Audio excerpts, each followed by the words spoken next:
자, 지난 시간에 했던 내용을 간단하게 다시 한번 확인을 할 텐데요. 지난 시간에는 우리가 재무제표, 기업의 재무회계 정보에 대한 보고서를 살펴보기 시작했습니다. 그리고 그 중에서도 첫 번째로 재무상태표를 간단하게 살펴봤습니다. 그래서 중요한 점은 재무상태표에는 자산, 부채, 자기자본이라는 세 가지 항목이 있다. 그리고 그로부터 자산은 부채와 자기자본의 합이다. 혹은 거꾸로 자기자본은 자산에서 부채를 뺀 것이다. 라는 항등식이 나오게 된다.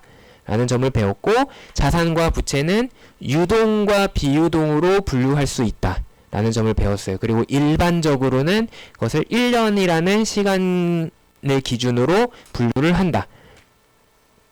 라는 점을 이야기했고, 네, 그랬습니다. 자, 그래서 이 문제까지 풀어봤고,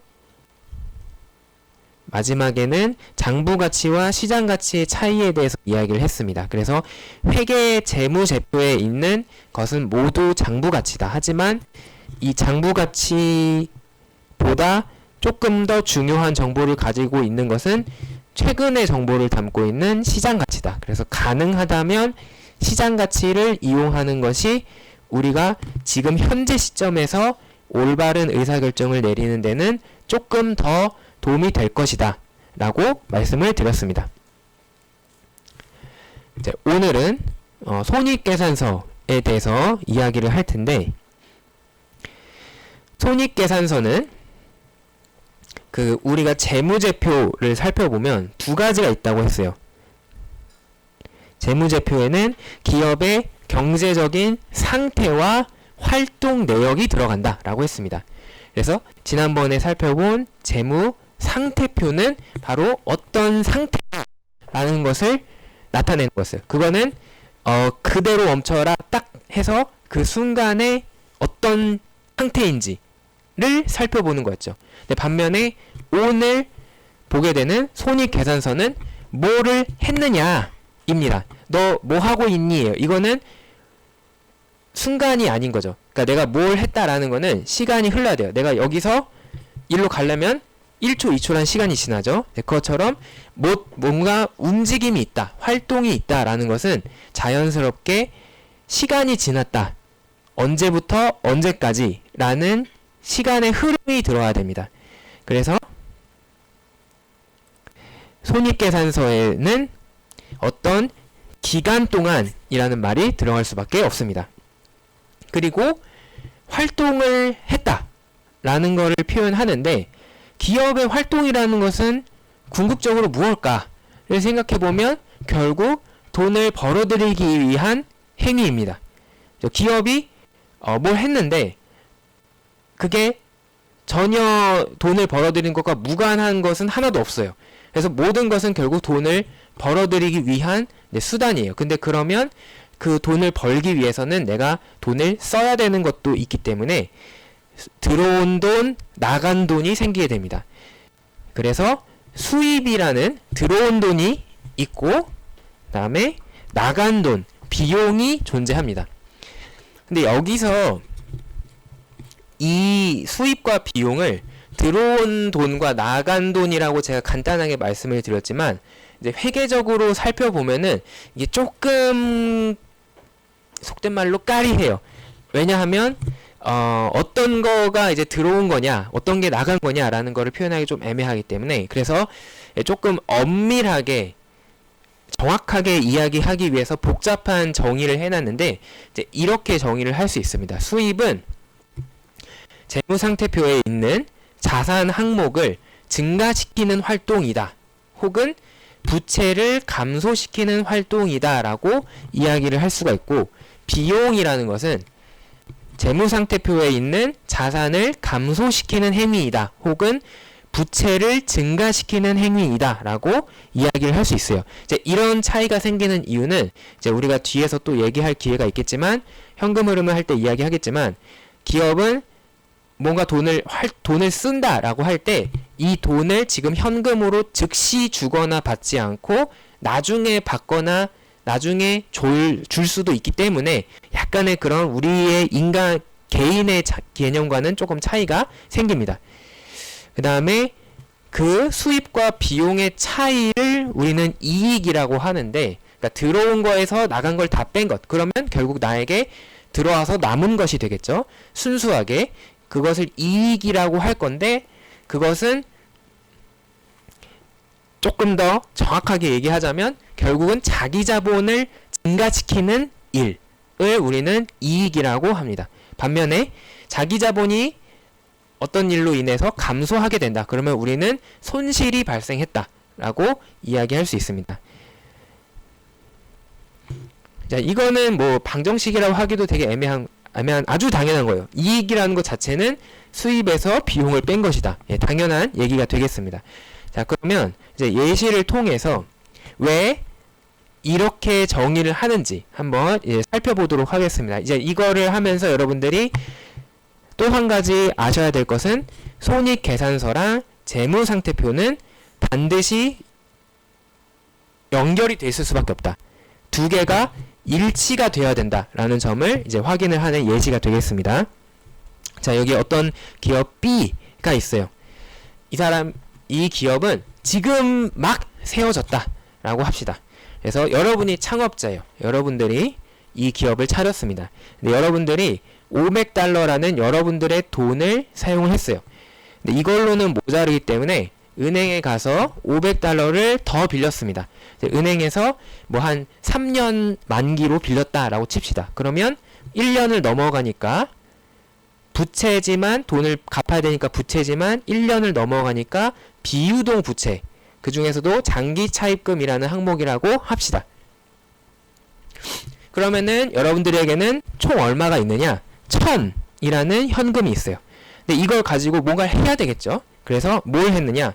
여러분들은 가장 쉽게 할 수 있는 것, 뭔가 물건을 싸게 사와서 비싸게 파는 그런 유통을 하기로 했습니다. 그래서 판매할 수 있는 어떤 상품을 800을 주고 샀습니다. 800원어치를 샀어요. $800어치를 샀어요.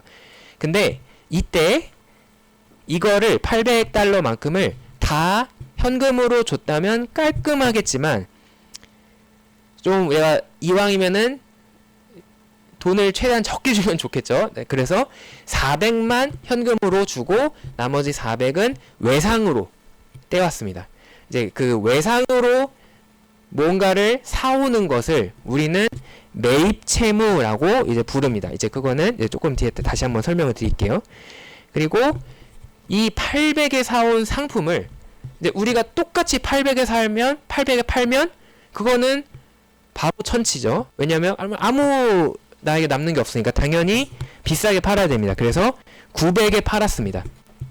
근데 거기도 보니까 이제 결제를 받는데 현금을 낸 사람이 이제 있어요. 그래서 $600는 현금으로 받았습니다. 근데 나머지 고객들은 신용카드로 긁었다라고 합시다. 그래서 $300는 나중에 받기로 되었습니다. 이제 신용카드를 결제하면 보통 이제 상인, 소상공인들한테는 한 달 혹은 2달 후에 결제가 됩니다.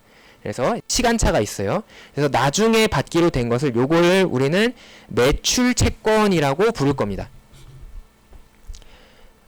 넘어가기 전에 왜 이 이름이 이렇게 되느냐라고 한다면, 일단 두 개가 내가 물건을 뭔가를 사왔지만 나중에 돈을 주기로 한 것은 나의 빚이죠. 그리고 빚이라는 것은 내가 누군가 다른 사람에게 줘야 되는 의무가 있는 겁니다. 그래서 채가 이제 서로 뭔가 빚을 뜻하는 거고, 무는 이제 의무에서 나오는 거예요. 그래서 내가 갚아야 되는 것이라는 뜻입니다. 근데 언제 발생을 했느냐? 내가 뭐 어떤 물건을 사오면서 발생을 했다. 그래서 뭔가 물건을 매입하면서 의무가 발생했기 때문에 매입 채무라고 이제 부르는 겁니다. 반대로 내가 물건을 팔았는데 나중에 받기로 한 것은 내 입장에서는 의무와 권리 중에 권리죠. 그래서 빚을 되돌려 받을 수 있는 권리다 해서 채권이 되는 거고, 내가 언제 이 권리가 발생했냐면 나의 물건을 팔 때 발생했습니다. 그러니까 매출을 하면서 매출을 얻으면서 내가 권리가 생겼기 때문에 매출 채권이다. 이제 이렇게 부른다. 라고 간단하게 이해하시면 되겠습니다. 자, 그러면 자, 이 뒤에 두 번째 우리가 거래를 한 것은 빼고 일단 최초 상태부터 생각해 봅시다. 재무상태표는 이렇게 있습니다. 처음에 최초에 내가 기업을 설립한 순간, 요 순간에는 이 재무상태표 그 상황 그대로 딱 멈추면 지금 이 상황이 돼야 됩니다. 처음에 내가 500의 나의 돈을 가지고 있었어요. 나의 돈이니까 자기 자본입니다. 그리고 은행에서 500을 빌렸어요.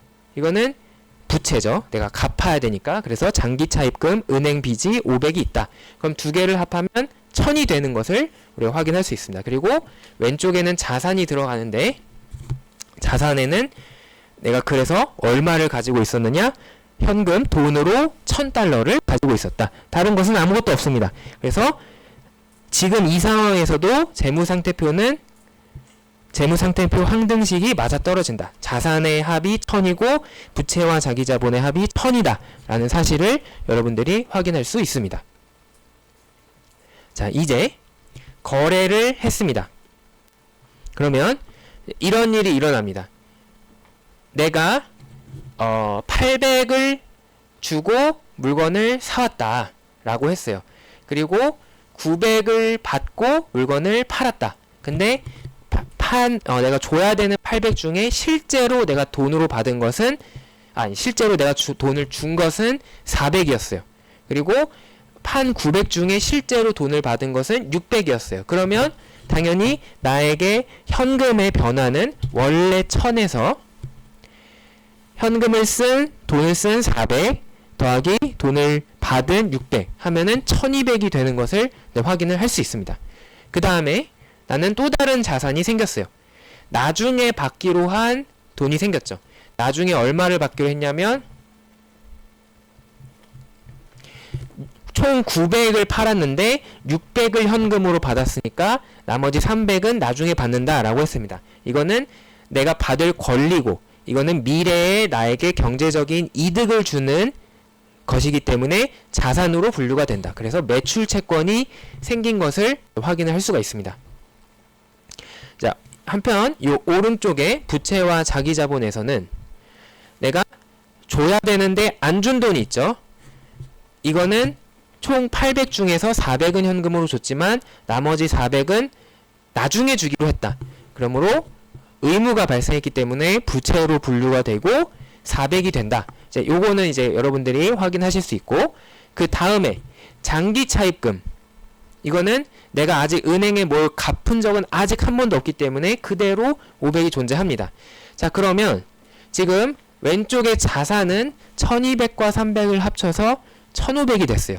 근데 문제는 이쪽에 400과 500을 합하면 900밖에 안 됩니다. 그러면 우리는 재무상태표 항등식의 원리에 따라서 1500과 요 900이 일치가 되도록 여기 빈 곳을 채워줘야 된다. 그러면 자기자본이 변하게 됩니다. 600이 되어야만 4 더하기 5는 9 더하기 6은 15 해서 1500, 1500이 맞춰질 수 있습니다. 따라서 자기자본이 600이 된다라는 사실을 우리가 재무상태표의 항등식의 원리에 따라서 확인할 수 있습니다. 자, 그러면 이제 일어난 변화들을 살펴볼게요. 자, 처음에 내가 벌어들인 돈, 나중에 합시다. 자, 그러면 이제 그 과정에서 손익계산서는 어떻게 정리가 되는지 이걸 먼저 보고 얘기합시다. 손익계산서는 이렇게 됩니다. 내가 판 돈은 총 얼마냐? 900을 팔았어요. 그 다음에 받은 돈은 얼마냐? 아니, 죄송합니다. 그 줘야 되는 돈, 준 돈은 총 줄 거를 다 합하면 얼마냐? 800이요. 그래서 내가 판 것은 매출이라고 하고, 그 다음에 그 판 물건을 원래 사온 가격을 원래 가격해서 원가, 그래서 매출 원가라고 부릅니다. 그러면 900에서 800을 빼서 100이라는 이익이 남았다 라는 게 나왔죠. 이거는 여러분들이 직관적으로 이제 이해를 할 수 있습니다. 그리고 여기서 이제 요 매출이 바로 수입 혹은 수익이라고 하는 거고, 그 다음에 요 매출 원가가 비용, 이라는 개념이 직관적으로 들어오실 거고, 이익이 순이익이다 라는 거는 이해가 되실 거예요. 그러면 이제 비교를 해봅시다. 매출은 어디에 해당이 되느냐? 900이었는데 이거는 따져보면 두 개로 구성이 되어 있었습니다. 현금을 받았고 매출 채권 나중에 받기로 했다. 600과 300. 그럼 그 항목이 어디 있는지 볼까요? 앞에서 현금을 받았고 매출 채권이 생겼습니다. 결국 자산이 플러스 되는 방향으로 움직이게 했다. 그래서 자산이 플러스가 되는 것이 우리에게 수입이 된다 라는 점을 이제 여러분들이 이해를 하실 수 있을 겁니다. 이제 물론 여기 예시에서는 간단한 예시니까 나오지 않았지만 부채를 줄이는 것도 똑같은 방식이 돼요. 이제 그래서 자산을 늘리거나 부채를 줄이면 수입이 된다 라고 이제 여러분들이 기억을 하실 수 있습니다. 그 다음에 두 번째, 비용으로 우리가 알 수 있는 매출 원가는 어떤 역할을 했느냐? 800이었는데 현금을 줄였어요. 왜냐? 우리가 돈을 줬기 때문에. 그리고 매입 채무를 증가시켰어요. 우리가 나중에 줘야 되는 돈이 생겼습니다. 그럼 이 항목들은 어떤 영향을 재무상태표에 미쳤느냐? 현금을 줄였다. 자산을 줄이는 방향으로 작동했습니다. 그리고 두 번째, 매입 채무를 발생시켰다. 부채를 키우는 방향으로 작동시켰습니다. 따라서 비용이라는 것은 자산을 줄이거나 부채를 늘리는 행위구나 라는 것을 우리가 또 다시 한번 확인을 할 수 있습니다. 그럼 마지막으로 그 결과 발생한 이익, 순이익 100은 어떤 효과를 주었느냐? 자기자본을 증가시킵니다. 볼까요? 재무상태표에서 원래 거래 전에 자기자본은 500이었어요. 근데 이 거래를 하고 나니 자기자본이 600으로 100만큼 늘어났다 라는 사실을 확인할 수 있었습니다. 이 일이 왜 생겼느냐? 수입으로 인해서 자산이 늘어나거나 부채가 줄고, 반대로 비용으로 인해서 자산이 줄거나 부채가 늘어납니다. 서로 반대 방향으로 작동하죠. 그러면 수입이 비용보다 크다면 자산은 늘어날 거고 부채는 줄어들 겁니다. 그러면 자산과 부채의 차이가 자기자본이기 때문에 그 차이가 발생한 만큼 자기자본이 메꿔지게 되는 거예요. 그래서 자연스럽게 이익이 발생하면, 즉 수입이 비용보다 크면 자기자본이 늘어나게 된다. 그래서 항상 이익이라는 것은 자기자본을 늘리게 되는 효과가 있고, 반대로 손해가 발생하면, 손실이 발생하면 자기자본이 줄어드는 효과가 있다. 이렇게 정리를 할 수가 있겠습니다.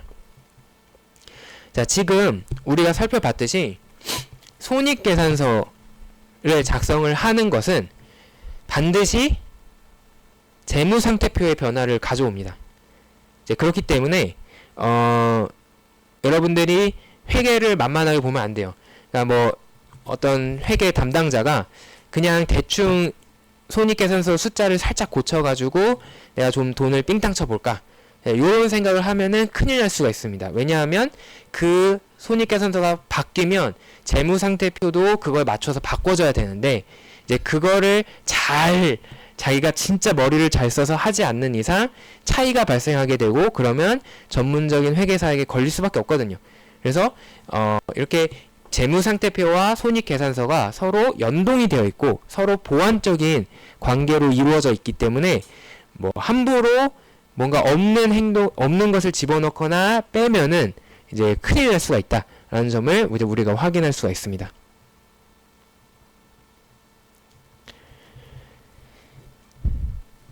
자, 지금 재무상태표와 손익계산서를 살펴보면서 우리는 간단하게 실제 기업이 있을 수 있는 그런 거래를 좀 단순화해서 봤는데, 그 단순화한 과정에서도 이제 우리는 지금 돈으로 받은 게 있고 나중에 주거나 나중에 받기로 한 그런 일들이 생기는 것을 확인했습니다. 이제 그 결과 차이가 발생해요.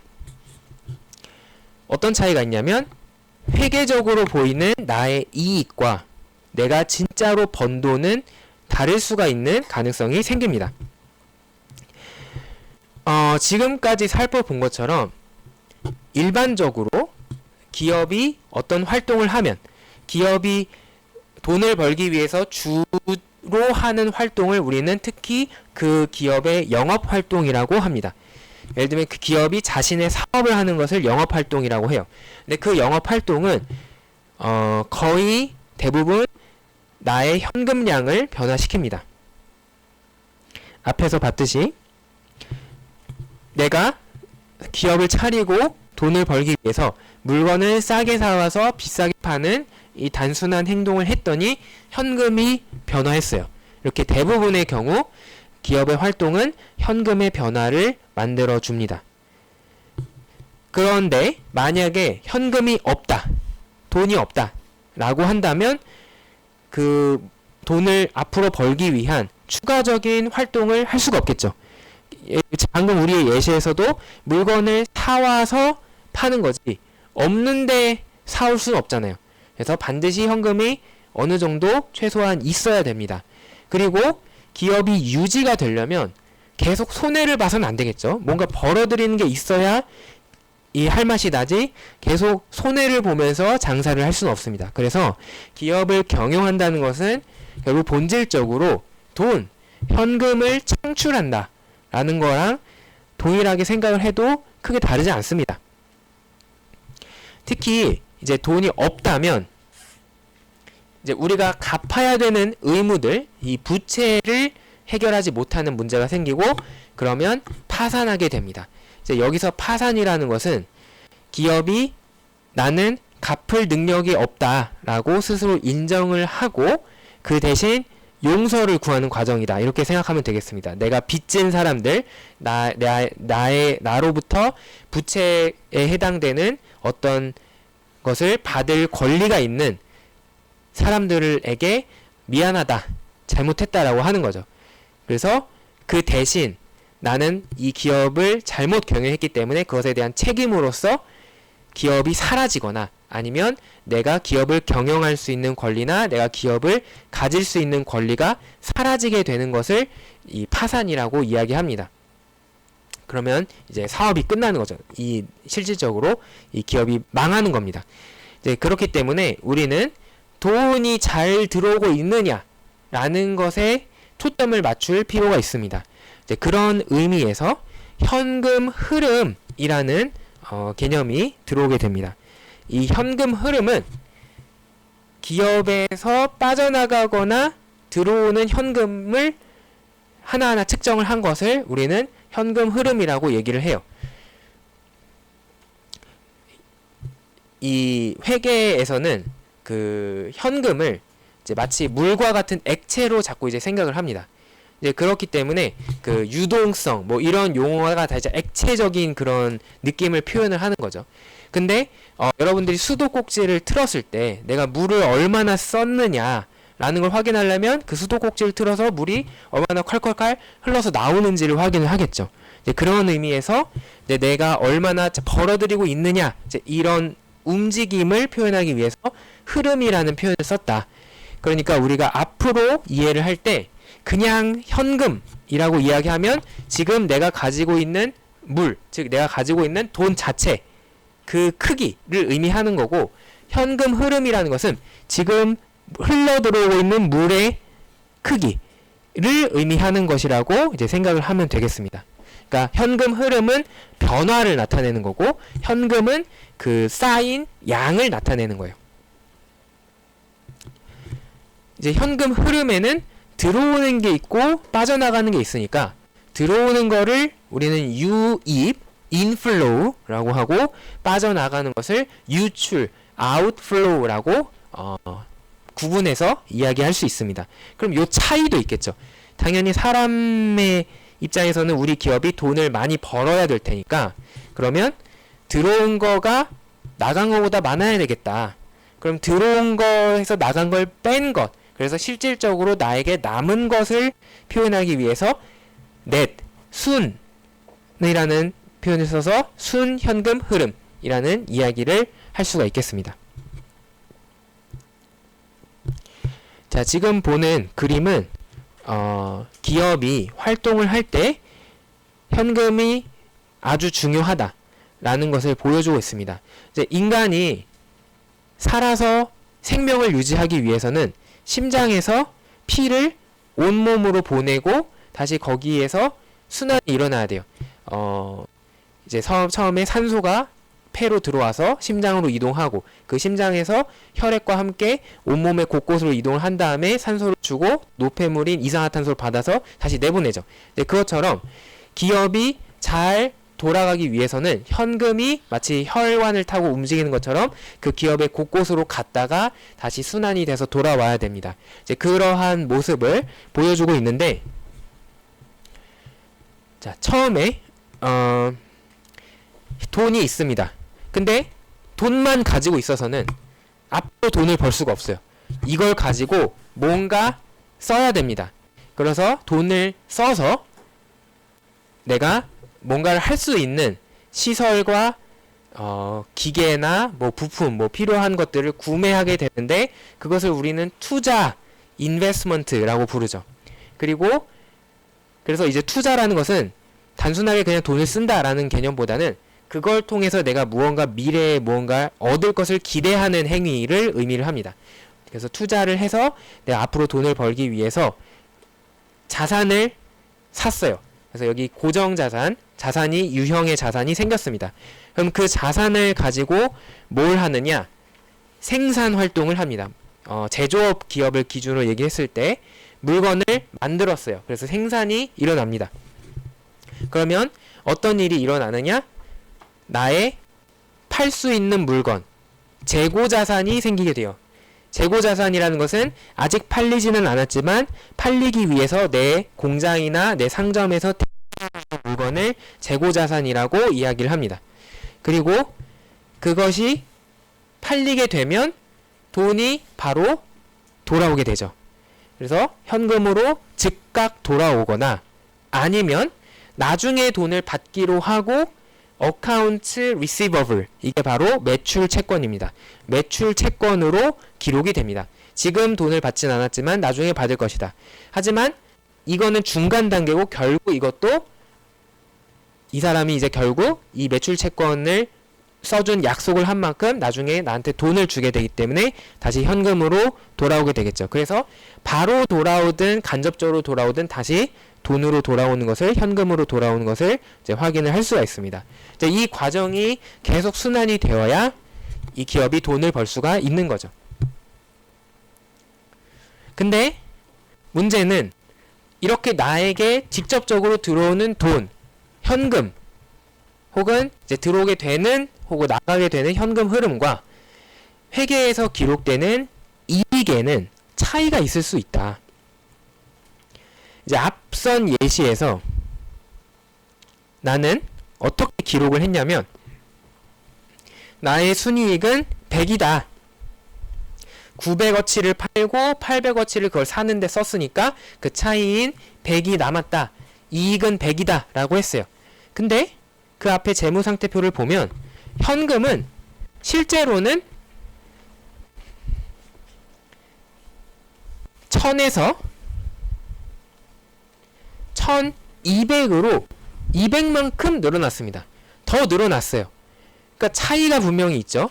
이러한 일은 왜 일어났느냐? 우리가 활동을 하면서 현금이 아닌 다른 형태로 물건을 거래했기 때문에, 매출 채권이나 매입 채무가 거쳐 지나갔기 때문에 이런 차이가 발생하는 겁니다.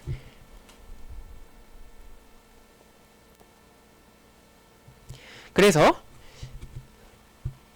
이러한 행동, 이렇게 차이가 약간씩 생기게 되는 것은 아주 자연스러운 일이에요. 이게 시간이 지나면 궁극적으로는 나는 어쨌든 갚을 돈을 갚을 거고, 정상적인 상황에서는 갚을 돈은 갚을 거고 줄 돈은 줄 거니까 결국에는 현금이 될 겁니다. 그러면 이제 차이가 없어질 거예요. 하지만 이제 가끔 이러한 사실을 너무 무시하고 이 차이를 너무 무시하면 큰 문제가 생길 수 있습니다. 예를 들어서 이런 경우를 생각해 볼게요. 아까 예시에서 이 사람은 900의 물건을 팔면서 600은 현금으로 받고 그 다음에 300은 나중에 받기로 했습니다. 근데 이 사람이 900을 팔았는데 전부 외상으로 받았다라고 합시다. 그래서 모든 것을 현금이 없이 다 매출 채권으로만 받았다라고 합시다. 이제 그러면은 어떤 일이 일어나냐면 손익계산서의 순이익은 똑같지만 실제로 재무상태표에는 요 600이라는 현금이 없어지니까 요 현금이 1200이 아니라 600으로 줄게 돼요. 이제 이런 차이가 생기면 현금이 줄어들고 있죠. 그러다가 심각하면 어떤 문제까지 갈 수 있느냐? 내가 갚아야 되는 돈이 있는데 나는 그 돈을 가지고 있지 못한 상황이 올 수 있습니다. 그러면 내가 파산하게 되는 거예요. 나는 돈을 분명히 회계적으로는 벌고 있지만 실제로는 망하기 직전인 혹은 망하게 되는 그런 상황이 올 수 있는 겁니다. 그런 일들이 실제로 우리나라에서 굉장히 많이 생겨요.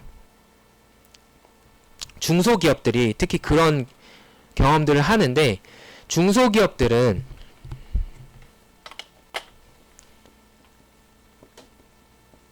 이제 대부분 대기업과 협력해서 그 사업을 하는 경우가 많습니다. 그래서 보통 어떤 제조 대기업이 있다라고 하면은 중소기업이 여기에 물건을 그 부품을 팔고 그 최종 제품은 소비자가 가져가는 제품은 대기업이 생산하는데 이때 대기업이 그러면 그 부품에 대한 대가를 치러야 되겠죠. 근데 지금 우리가 매출 채권, 매입 채무를 살펴봤듯이 현금으로 꼭 줘야 된다는 법은 없어요. 그래서 대기업이 중소기업한테 어음이라는 것을 발행을 합니다. 어음은 마찬가지로 돈을 주겠다라는 약속이에요. 보통은 뭐 한 달 아니면 6개월 뭐 1년 안에 돈을 주겠다라는 약속인데 문제는 누가 더 힘이 세요? 대기업이 더 힘이 세죠. 근데 대기업의 입장에서도 이왕이면 돈을 많이 가지고 있는 게 좋겠죠. 그러다 보니까 자꾸 현금을 안 주고 어음으로만 주려고 하는 그런 문제가 생길 수 있습니다. 속된 말로 꼬우면 받지 마라. 이래 버릴 수도 있는 거잖아요. 중소기업 입장에서는. 그러니까는 현금을 받아야 되지만 울며 겨자 먹기로 어음을 계속 받는 그런 경우가 생기는데 문제는 이 중소기업은 어음이 돈입니까? 아니죠. 이거는 그냥 약속일 뿐이에요. 얘는 이 사람들의 직원의 돈을 줘야 되고 은행 빚을 갚아야 됩니다. 근데 돈이 안 들어와요. 그러면 망하는 거예요. 중소기업이 아무리 생산성이 좋아도 돈을 못 받으면 망할 수 있는 일이 생기게 되는 거죠. 이게 실제로 우리나라에서 빈번찮게 일어나는 일입니다. 그렇기 때문에 이러한 문제를 미리미리 체크를 해야 된다. 그래서 현금 흐름을 따져야 된다. 라는 중요성이 생기게 됩니다. 지금 우리가 회계적으로 겉으로 보기에 돈을 벌고 있는 것도 물론 중요하지만 진짜 까봤을 때 까봐서 우리가 돈이 있냐, 돈을 벌고 있냐, 현금이 들어오고 있느냐를 확인을 하자. 그게 바로 세 번째 재무제표인 현금 흐름표가 생기게 된 이유라고 할 수가 있습니다.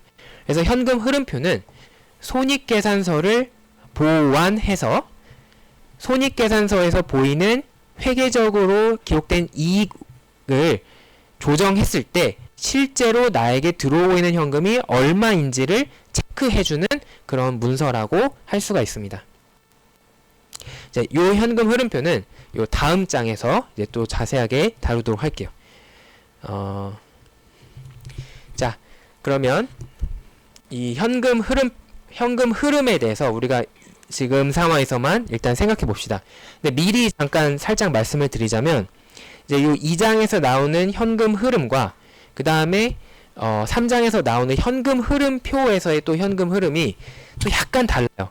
이제 여러분들을 그 머리 아프게 만드는 이유 중에 하나가 그 3장에 있는 현금 흐름표는 그래도 어쨌든 회계 원칙에 따라 기록된 것이기 때문에 재무에서 바라보는 이제 뭐 누가 옳다고 할 수는 없지만 이제 저는 재무를 하는 사람이니까 진짜 트루 레알 현금 흐름은 현금 흐름표에 현금과 조금 차이가 있다 라고 이제 보는 거죠. 그래서 재무와 회계에 약간의 견해 차이가 있어요. 그래서 그 점을 조금 유의하실 필요가 있습니다.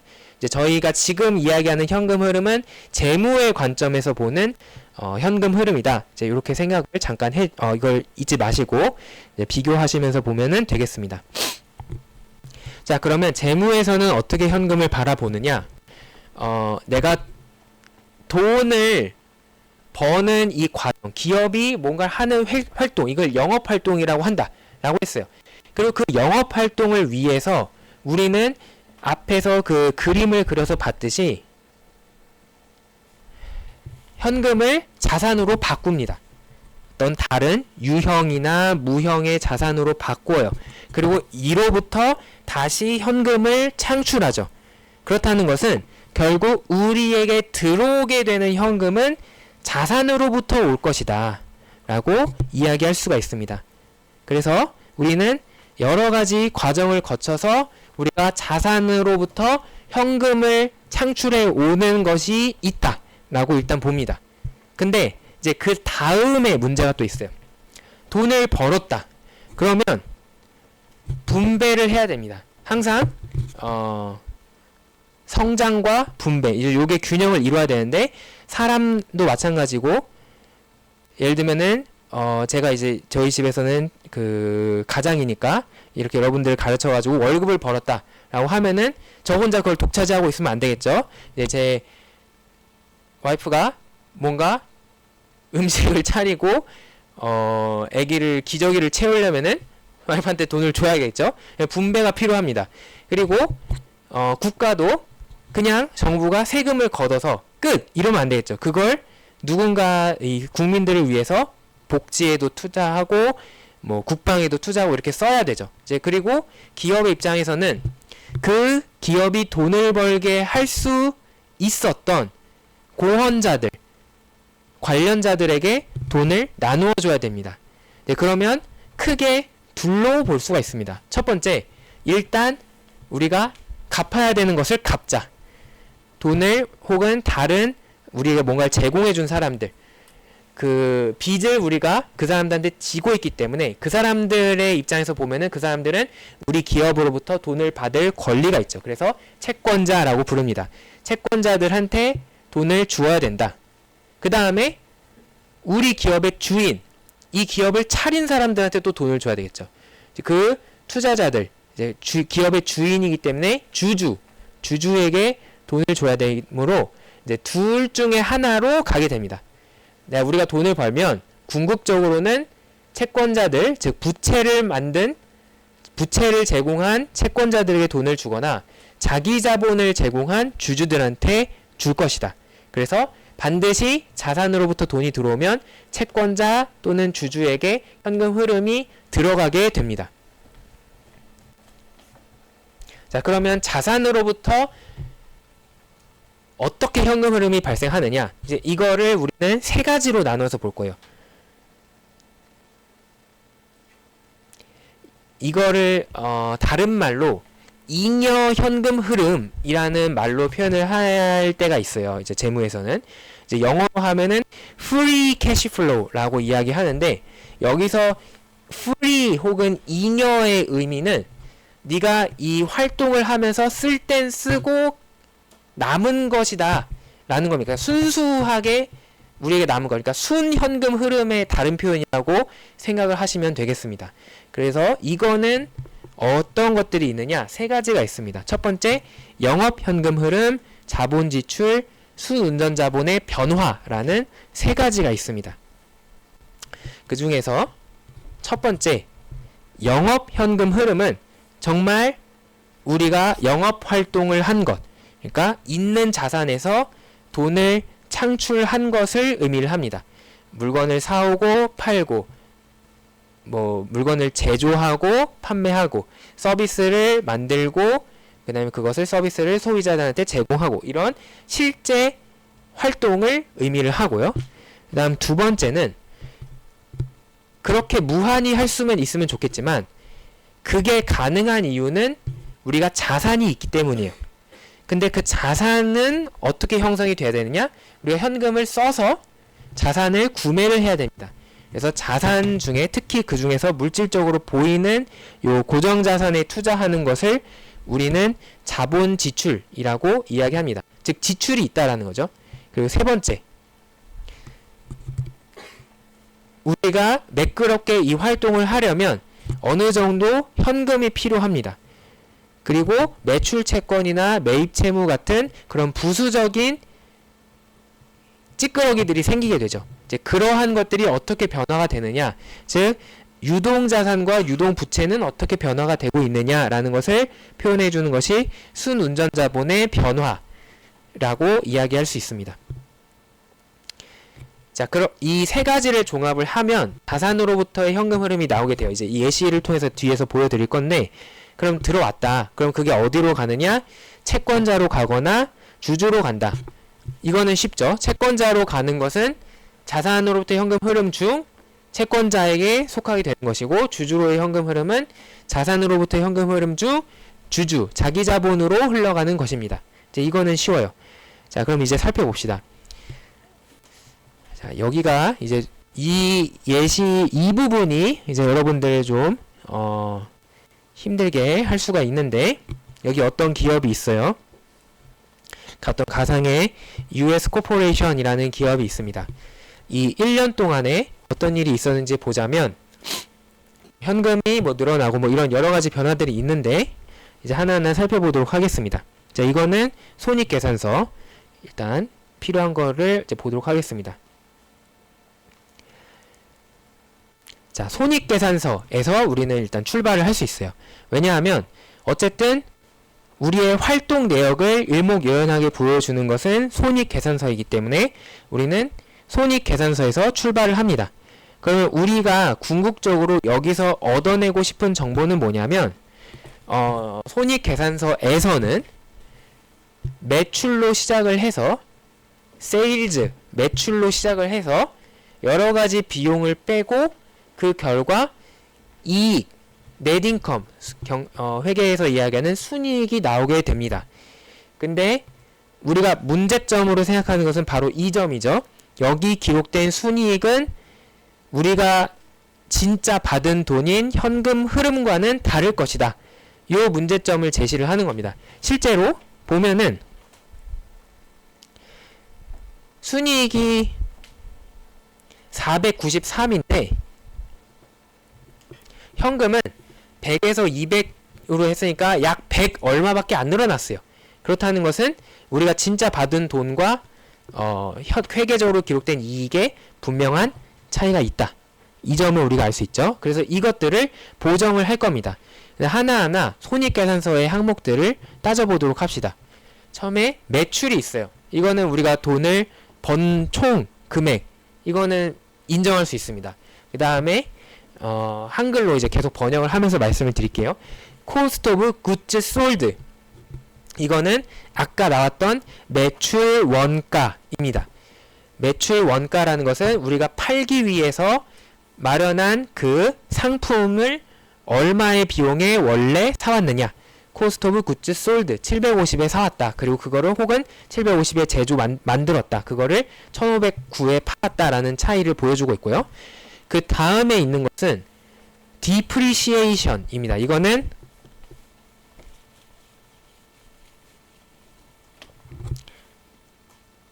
감가상각, depreciation인데, 이 감가상각이라는 것은 뭐냐면 이것은 우리 기업이 가지고 있는 자산이 닳아서 없어지는 것을 표현하는 방법입니다. 이제 이 회계에서 이걸 표현하는 방법인데, 자, 예를 들어서 여기 있는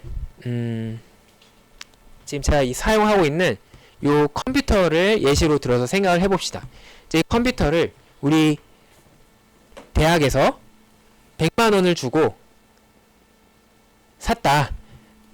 2020년에 샀다라고 합시다. 2020년에 100만 원을 주고 컴퓨터를 샀어요. 그러면 그 순간에는 어떤 일이 있었냐면, 현금 100만 원이 우리 기업에서 우리 대학의 재정에서 빠지고, 그 대신 컴퓨터 100만 원의 가치를 가지는 컴퓨터라는 고정자산이 추가가 됐죠. 그래서 재무상태표에서 자산의 변화가 생겼습니다. 근데 이 컴퓨터를 이제 잘 써먹고 있어요. 근데 문제는 컴퓨터는 시간이 지나면 낡아진다 라는 거죠. 그래서 지금이 2024년이니까 4년이 지났어요. 아직까지는 작동을 하는데 예를 들어서 2030년이 됐을 때 10년이 지났을 때 이 컴퓨터를 생각을 해봅시다. 그때는 고장이 날 가능성이 이제 점점 커지겠죠. 그러다가 어느 순간 작동을 안 할 텐데 그러면은 우리는 이제 이거를 버릴 겁니다. 근데 그러면 어떤 일이 일어나냐면 재무상태표에서는 계속 100만 원의 컴퓨터가 기록이 돼 있다가 갑자기 2030년이 되니까 마이너스 100만 원이 발생을 하게 돼요. 왜냐면 이 컴퓨터를 버려서 없앴기 때문에. 처음에 이걸 살 때는 있던 현금이 컴퓨터로 바뀌는 일이 일어나서 자산의 크기는 변화가 없었습니다. 단지 형태가 현금에서 컴퓨터로 바뀌었을 뿐이에요. 근데 마지막 해에는 100만 원어치를 가지고 있는 컴퓨터라는 자산만 빠지고 거기서 추가되는 현금이 없기 때문에 갑자기 100만 원이 없어져요. 이 변화가 어색하다라는 것이 회계 전문가들이 본 겁니다.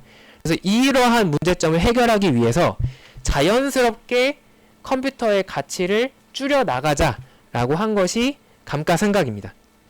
그래서 어떻게 하느냐?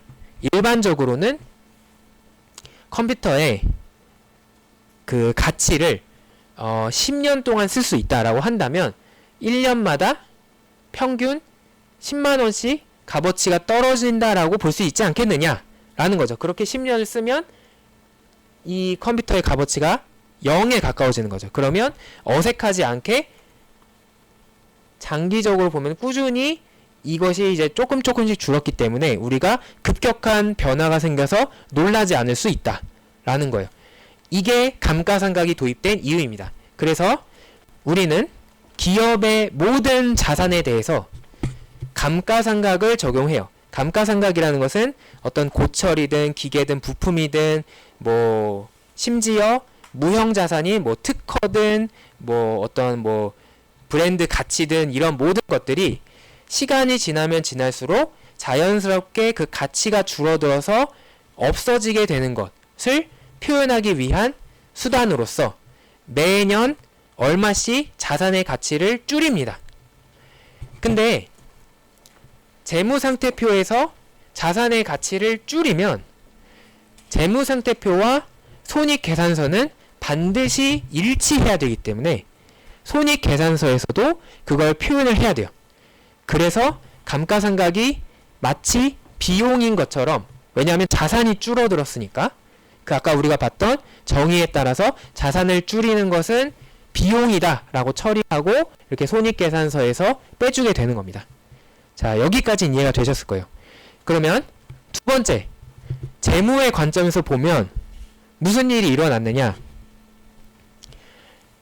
지금 회계에서는 비용이 발생했다 라고 하면서 이 컴퓨터의 예시에서는 1년마다 10만원씩을 비용 처리를 했습니다.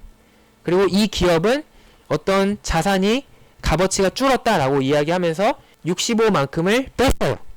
근데 재무의 관점에서는 아무 일도 안 일어났어요. 왜냐하면 2021년이 됐을 때 컴퓨터의 값어치가, 컴퓨터가 가지고 있는 내재적인 가치가 100만원에서 90만원으로 10만원 줄었다라고 할 수는 있지만 그거를 우리가 관찰할 수 있나요? 없어요. 그냥 우리는 그렇게 생각하기로 한 거예요. 이 10만원이 줄은 것 때문에 우리가 누구에게 돈을 줬습니까? 안 줬어요. 그냥 그렇게 치자라고 한 것 뿐이에요. 따라서 재무의 관점에서 감가상각은 구라입니다. 그래서 우리는 이 감가상각이 현금 흐름에 해당이 되지 않는다라고 이야기를 합니다. 자, 두 번째 넘어가면 감가상각 다음에는 earnings before interest and taxes가 있는데 줄여서 EBIT 라고 이제 제가 가끔씩 얘기를 할 텐데, 요 EBIT는 뭐냐? earnings니까 벌어들인 돈인데, 이익인데, before, 뭘 처리를 안 했다라는 거죠. 이제 그걸 뭘 두 가지를 안 했어요. interest와 tax를 안 했다. interest는 이자고, tax는 세금입니다. 그래서 이거를 한글로 번역을 하면, 이자, 법인세, 차감, 전 이익이라고 이제 부릅니다. 이제 이름이 한글 이름이 굉장히 긴데 의미는 간단해요. 우리가 이익을 계산하고 있는데 뭘 깜빡하고 차감을 안 했어요. 깜빡하고 안 뺀 비용이 두 개가 있다. 뭐냐? 첫 번째 이자, 두 번째 기업이 내는 법인세. 이자, 법인세를 차감하지 않은 이익이다. 그래서 earnings before interest and taxes라고 하고 이거를 일반적으로는 영업이익이라고 또 얘기를 합니다. 왜? 그래서 영어로는 operating income이라고도 이야기하는데 왜 이렇게 이야기하냐면 이 전에 있는 것이 진짜 우리 기업이 한 영업활동이에요. 그러니까 물건을 팔고 사오고 이게 진짜 영업활동이거든요. 이 뒤는 이제 그 이자와 법인세를 처리하는 것은 우리의 사업 자체는 아니에요. 사업에 부수적으로 딸려 있는 거지. 사업을 하다 보니 돈이 필요해서 빌렸고 그 돈을 갚는 과정에서 이자가 발생합니다. 사업을 했더니 돈을 벌었으니까 정부에 세금을 내는 거예요. 이거는 부수적인 거예요. 그래서 여기까지 생각하는 것을 회계에서는 영업으로부터 발생했다 해서 영업이익이라고도 부르기도 합니다. 그래서 이런 표현이 있는데 어쨌든 그냥 줄여서 EBIT라고 하자. 이제 여기 그러니까 이거는 그냥 중간에 결산을 한 거예요. 중간 집계를 했다. 1509에서 750을 빼고 65를 빼면 694가 나옵니다. 요 이름에서 볼 수 있듯이 이제 우리는 두 가지를 처리해야 되죠. 첫 번째 이자, 두 번째 법인세. 자, 첫 번째 이자를 70을 줍니다. 그러면 70이 빠져요. 자, 여기서 이제 두 번째 재무의 지적이 나옵니다. 자, 회계에서는 이 손익계산서에서 이자를 주는 것을, 그러니까 예를 들면 우리가 돈을 빌렸을 때 매달 혹은 매년 꾸준히 이자를 갚는 것을 비용으로 처리합니다. 자, 근데 이제 재무의 관점에서 봅시다. 채권자는 그러니까 누구한테 이자를 주느냐? 누구한테 이자를 주느냐? 채권자한테 줍니다. 우리 기업의 부채를 만들어준, 우리 기업에게 리소스, 자원을 제공해준 두 가지 그룹이 있는데 첫 번째가 주주, 두 번째가 채권자예요. 주주는 자기 자본을 줬고 채권자는 부채를 줬습니다. 그리고 그에 대한 보상으로 우리가 채권자한테 돈을 중간중간에 돌려주는 것을 우리는 이자라고 부릅니다. 맞죠? 그러면 채권자한테 주는 돈인 이자는 회계적으로는 이렇게 손익계산서에서 계산이 됐지만 우리 재무의 관점에서는 채권자한테 돈을 준 거니까 채권자로의 현금 흐름으로 봐야 되지 않겠느냐 라고 생각을 하는 겁니다. 그래서 채권자로의 현금 흐름으로 빠지게 돼요. 그래서 이거는 이 영업활동으로부터 발생한 현금 흐름이 아니다 라고 합니다. 자산으로부터 발생한 현금 흐름이 아니다 라고 칩니다. 그래서 이 이자 비용에 대해서 생각하지 않습니다. 우리는 이제 그러면 세금 이제 그 이자를 뺀 후에 그 다음 계산하는 것은 여기 있는 것은 taxable income. 이거는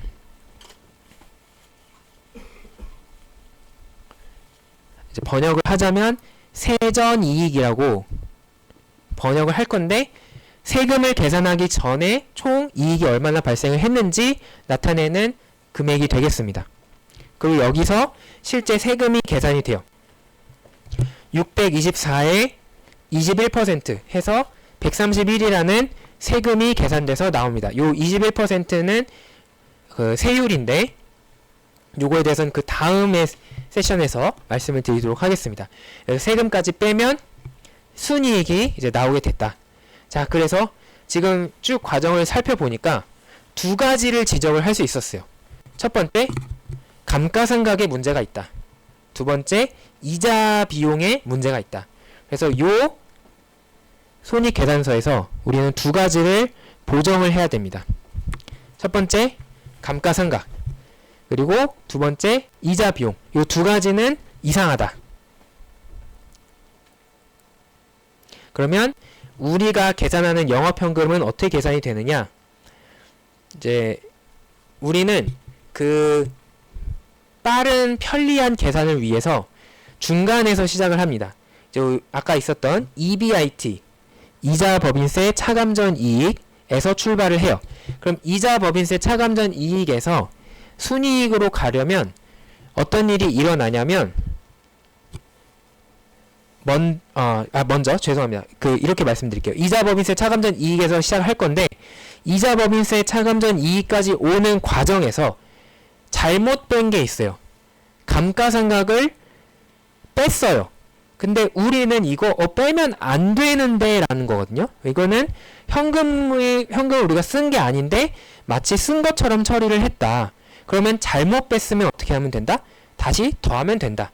그래서 이자 법인세 차감전 이익의 감가상각만큼을 거꾸로 더해줄 겁니다. 그 다음에 두 번째, 그 다음에 이자 법인세 차감전 이익에서 순이익으로 가는 과정에서 이자 비용을 뺐어요. 근데 이것도 이거는 현금을 우리가 쓴 게 아닌데 라고 보는 거죠. 그래서 이것도 더해줍니다. 그러면 두 개를 더하면 된다.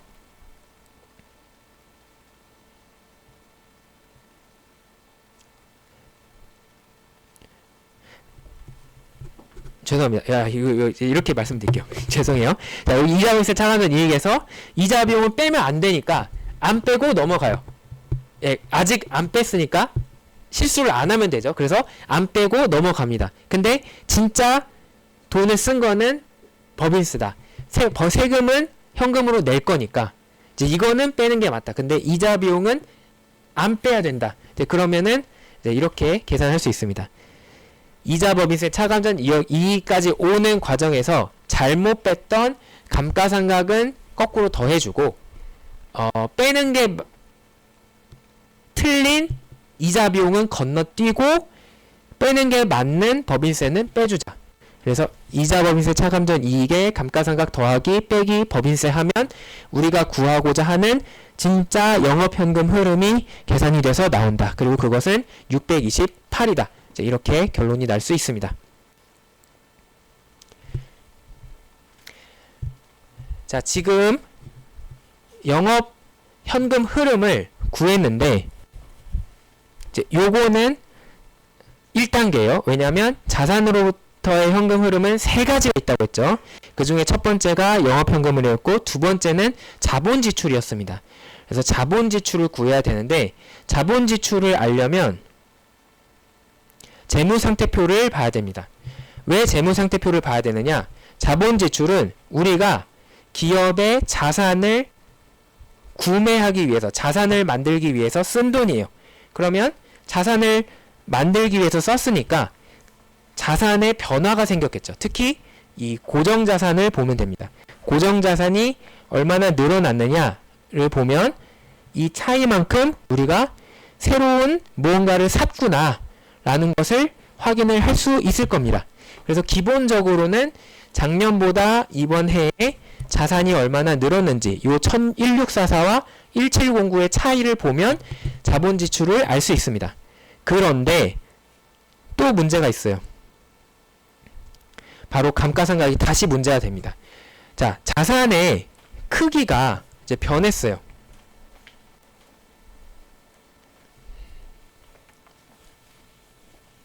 지금 이 예시에서 어떤 것을 보여주고 있냐면 2021년에는 1644였고 고정자산이 그 다음에 2020년에는 그리고 2021년에는 1709가 됐습니다.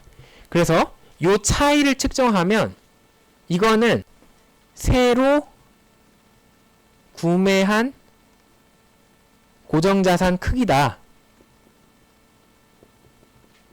라고 우리가 주장을 하고 싶은 거예요. 근데 여기 문제가 있습니다. 2020년에서 2021년으로 오는 동안 기존 자산이 이렇게 그대로 오는 게 아니에요. 회계에 기록된 요 1644라는 자산 중에서 요 한 해가 지나는 동안 요 중에 일부는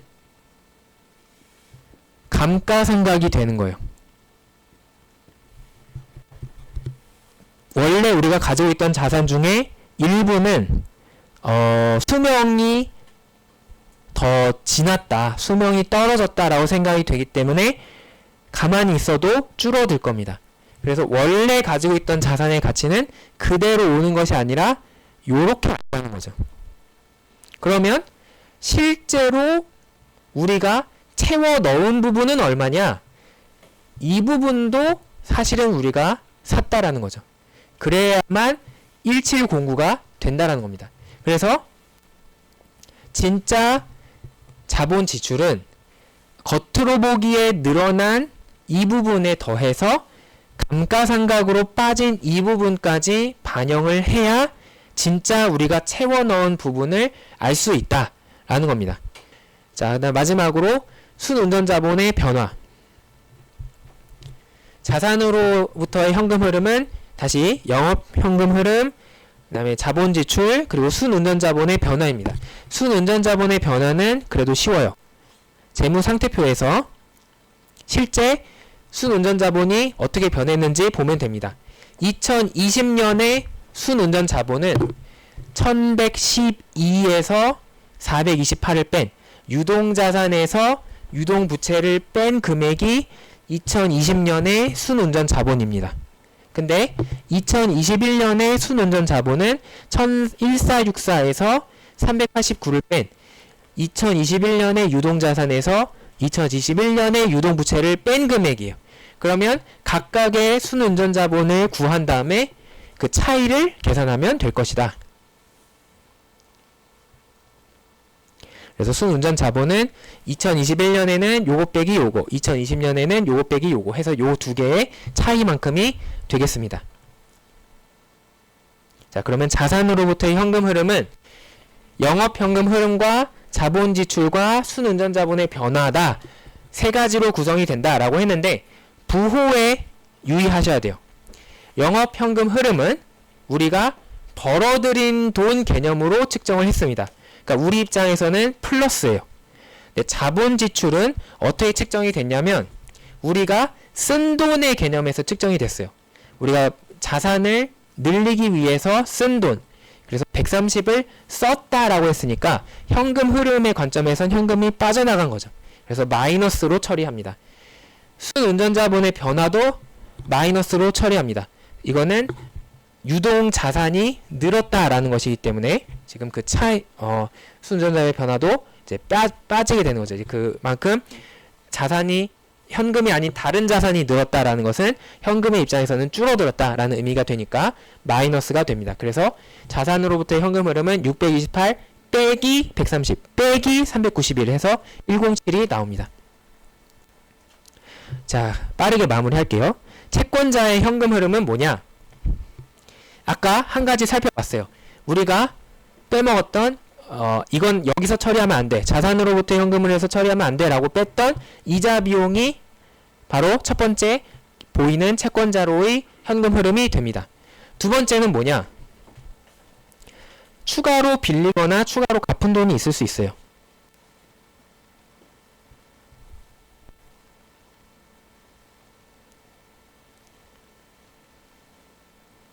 지금 보면은 요 장기 부채, long-term debt, 장기 부채를 보면 408에서 454로 늘어났습니다. 그 얘기는 우리가 은행이든 어디든 가서 돈을 더 빌렸다는 겁니다. 그러니까 거꾸로 채권자가 늘어난 거죠. 그러니까 우리가 채권자한테 돈을 준 게 아니라 채권자한테 돈을 받아온 겁니다. 이제 그러면 채권자의 기준에서는 돈이 우리한테 왔으니까 마이너스죠. 그래서 채권자로의 현금 흐름은 이자 비용으로 우리가 채권자에게 준 거인 70에서 그러니까 채권자 입장에서 받은 거 70 빼기 우리에게 거꾸로 주는 46을 뺀 24로 계산이 된다. 그 다음에 주주로의 현금 흐름은 손익계산서의 아랫부분을 보면 디비던드라고 있어요. 이제 요거는 뭐냐면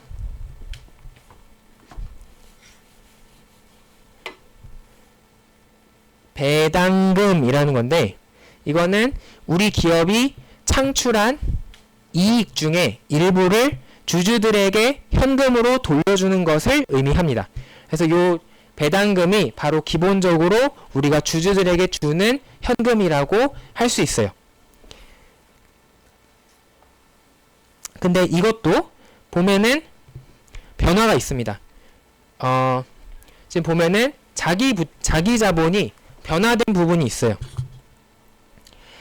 Common Stock and Paid in Surplus인데, 이게 우리 기업의 주식이 얼마의 값어치를 가지고 있느냐를 나타내는 겁니다.